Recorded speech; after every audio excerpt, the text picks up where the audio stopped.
Los aditivos. Existen aditivos químicos que permiten cambiar las características del hormigón fresco, del hormigón endurecido, del proceso de fraguado. Aquí tenemos algunos de esos aditivos. Existen diversos tipos de aditivos. Hay aditivos que se conocen como aditivos plastificantes, que permiten que mejore la trabajabilidad del hormigón fresco. Eso, por ejemplo, permitiría, entre otras cosas, que se bombee hormigón. Aquí tenemos una bomba que está conduciendo el hormigón a través de tubería hacia el sitio de hormigonado. Solo los hormigones que tienen características lo suficientemente fluidas podrían ser llevados, impulsados desde esta bomba hasta este sitio. Ese tipo de hormigones se los utiliza, por ejemplo, en zonas donde hay gran concentración de armadura de hierro y se requiere que el hormigón fluya para poder llenar todos los espacios. Estos mismos aditivos, si es que nosotros mantenemos una trabajabilidad normal del hormigón, permiten disminuir la cantidad de agua de amasado y con ello se mejora la resistencia. Es decir, a pesar de ser plastificantes, no se utiliza para que plastifique más el material, sino para disminuir la cantidad de cemento, manteniendo el nivel de trabajabilidad normal.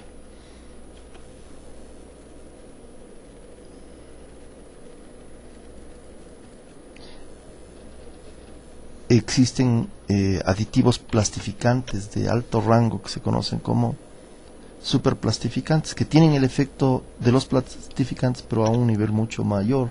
Es decir, las reducciones de agua, en caso de mantener el nivel de trabajabilidad normal, son mucho más altas, o el hormigón puede convertirse realmente en lo que se conoce como hormigón fluido.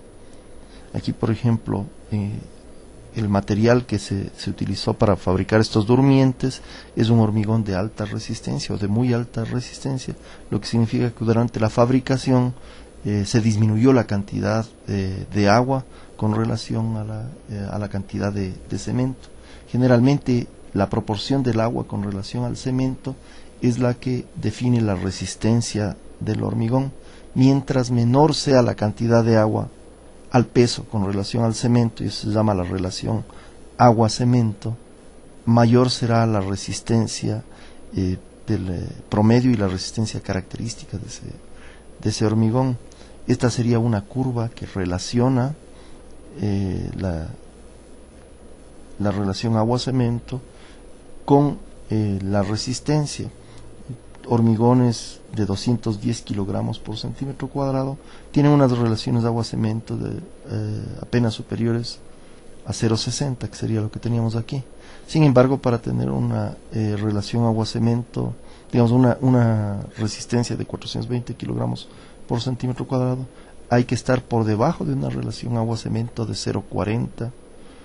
Cuando se utiliza hormigones normales, no se puede bajar mucho la cantidad de agua con relación a la cantidad de cemento, y esta curva teórica, ¿sí?, se convierte en una curva práctica que viene por aquí.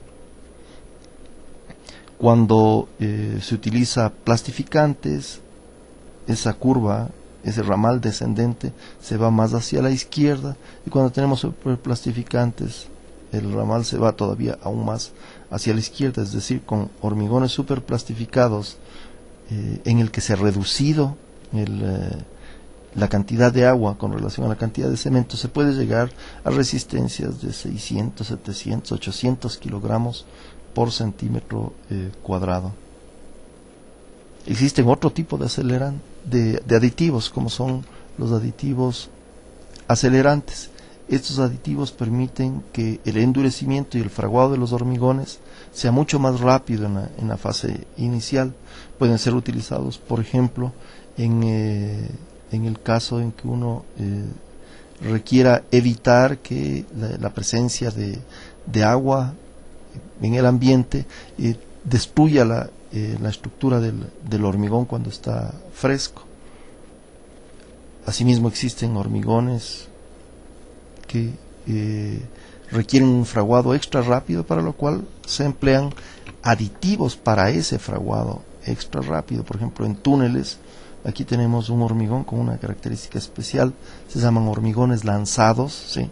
Son sumamente fluidos el rato en que se los fabrica, sin embargo rápidamente adquieren la resistencia deseada, porque por ejemplo en túneles es bastante frecuente encontrar que hay filtraciones de agua.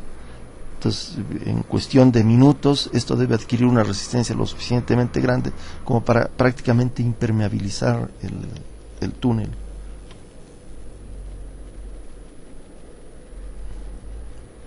En otras ocasiones es imprescindible utilizar lo que se conoce como aditivos retardantes, que lo que hacen es demorar el proceso de fraguado. Por ejemplo, cuando se tiene grandes volúmenes de hormigón, esta es la parte alta de una presa, cuando se tiene grandes volúmenes de hormigón, es necesario controlar la cantidad de calor que se genera durante el proceso de fraguado. Con aditivos retardantes nosotros podríamos lograr eso. El proceso de fraguado disminuye y por consiguiente la cantidad de calor que se expele durante el proceso de fraguado también disminuye. La aceleración o desaceleración del proceso de fraguado mediante aditivos, a más de afectar la velocidad con la que se obtiene la resistencia del hormigón a corto plazo, tiene un efecto sobre la resistencia a largo plazo. Si nosotros analizamos un hormigón normal, ¿sí? Aquí en rojo, hay un proceso de endurecimiento y de fraguado, de manera que se ha estandarizado que a los 28 días la resistencia que se obtenga, probabilísticamente hablando, es la resistencia de base para el diseño estructural.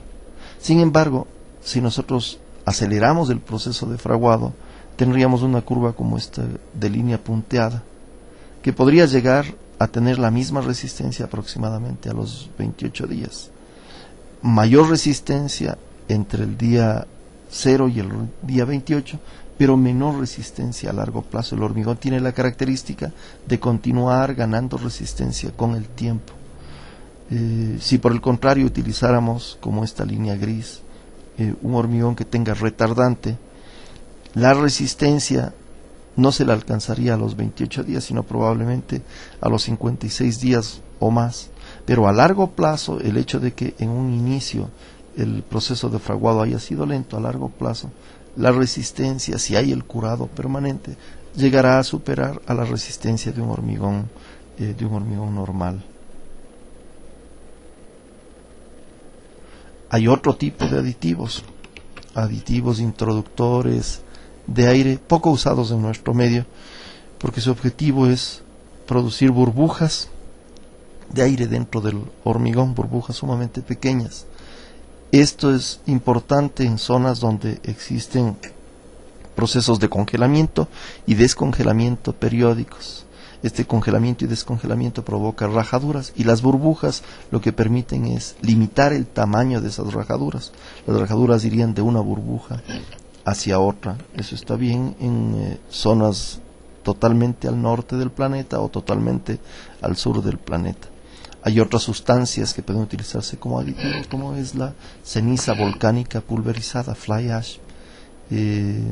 Cuando se utiliza esto, hay un proceso de fraguado a muy largo plazo. Es decir, si nosotros queremos obtener hormigones de alta resistencia a largo plazo, no a los 28 días, no a los 56 días, sino probablemente a los 6 meses o al año, al colocar una parte del cemento reemplazado con ceniza volcánica pulverizada, la resistencia a largo plazo va a ser mucho más alta que si no se hubiera colocado esa ceniza volcánica. Hay aditivos que impermeabilizan, ¿sí? Hay aditivos espumantes que permiten disminuir la densidad del hormigón, aditivos que mejoran la resistencia ante compuestos inorgánicos y orgánicos, etcétera. Para el estudiante es importante realizar una visita a las empresas que proporcionan este tipo de aditivos para tener una visión panorámica de qué significan los aditivos químicos para el hormigón.